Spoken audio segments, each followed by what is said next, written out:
Olá, pessoal amável da internet. Prazer, eu me chamo Thiago e eu confesso que a situação do mundo nesse momento está me assustando um pouco. Aliás, convenhamos, não teria um momento melhor para o país estar nas mãos de um governo que despreza a ciência e persegue cientistas na internet.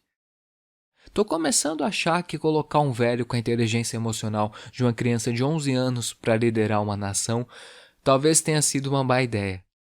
Quem poderia imaginar? Qualquer pessoa com cérebro. Parabéns aos envolvidos. Gripezinha, Parabéns aos envolvidos. resfriadinho. Eu tô sem cabeça para editar, então eu pretendo fazer esse vídeo aqui bem simples. Não vai ter muita edição, nem muita firula. Vou deixar minha gata aparecendo aqui de fundo e eu peço desculpas se tiver algum erro. Eu só queria bater um papo com vocês.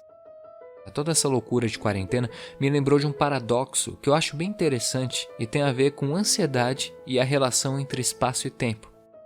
Por exemplo, dentro da distância entre a Terra e a Lua, caberiam todos os planetas do Sistema Solar.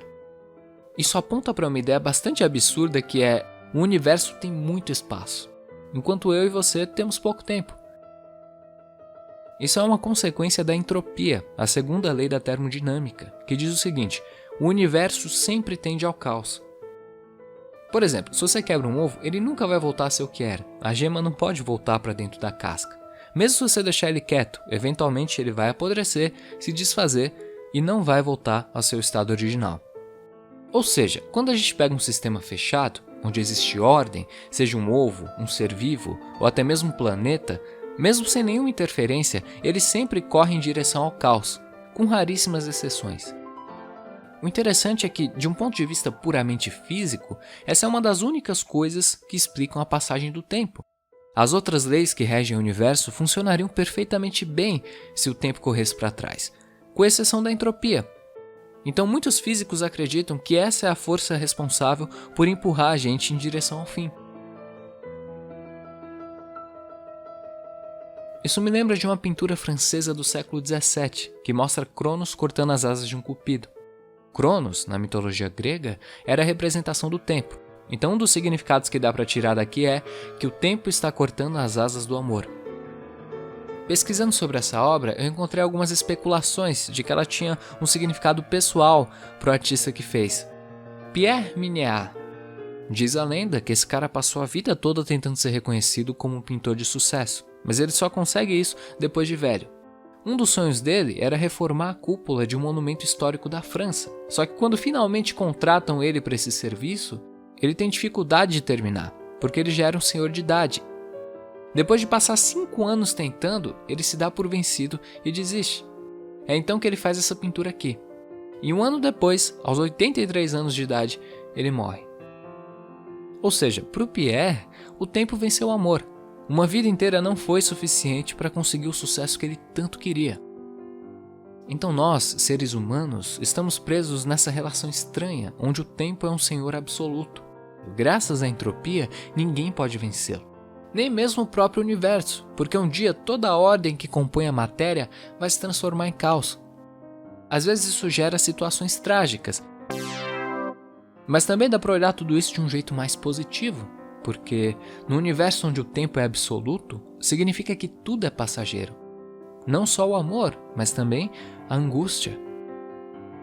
Brother, vou tentar lhe mandar o papo reto. O tempo vence tudo. Nenhum sentimento pode ir contra o tempo. Esse arrombado cortou minhas asas e também vai cortar as suas. Tudo que é sentimento o tempo vai lá e corta. Então não tema tristeza, nem angústia. Não tema nada, exceto o tempo. Porque ele é foda e tem um tesourão.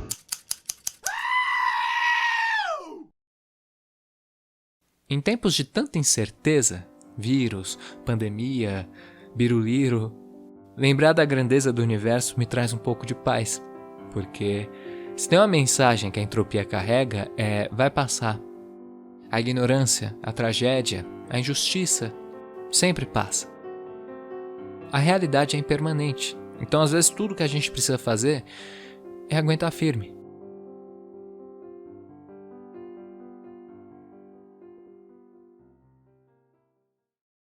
Eu queria deixar aqui um agradecimento especial para quem está apoiando o meu trabalho, mesmo nesse momento delicado. Porque graças ao Apoia-se eu estou conseguindo me sustentar, cuidar da minha família e vir aqui criar vídeos para vocês. Muito obrigado por isso. Aliás, desculpa se minha voz ficou desanimada nesse vídeo. Eu confesso que eu sou uma pessoa meio sensível e eu tô achando bem difícil relaxar nos últimos dias. Eu tô bastante ansioso. Inclusive, pela mesma razão, eu acabei atrasando o podcast. Você que tá apoiando, eu peço desculpas por isso. Eu tô tendo dificuldade para me concentrar e criar coisas. Mas eu prometo que já já as coisas vão voltar ao normal. Tomara que isso aconteça com o mundo também, né? Até lá, bora lavar as mãos, trancar os velhinhos em casa e ignorar esse traste. Haja saúde mental, meus amigos. Haja saúde mental.